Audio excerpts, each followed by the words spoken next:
Hi, if you need to enable or disable Bluetooth on Google Pixel Watch Free, then as a first step, let's press Digital Crown to open list of apps.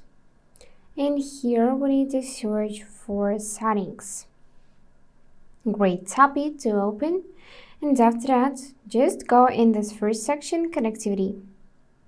And then pick Bluetooth. Now you would see the name of device to which you are connected. And to be able to turn off and on Bluetooth, just scroll all the way down and find the switcher for Bluetooth.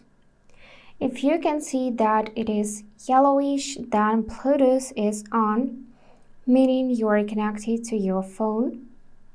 To disable Bluetooth, just tap on the switcher, but as you can see, watch will disconnect from the phone. So if you want to do this, just tap on check mark. And that's it. Now we cannot find name of the device. We got only option to pair new device. And also the switcher near Bluetooth is gray. And that's all for today. If this video was helpful, please subscribe, like, and comment. And I wish you all the best. Bye bye.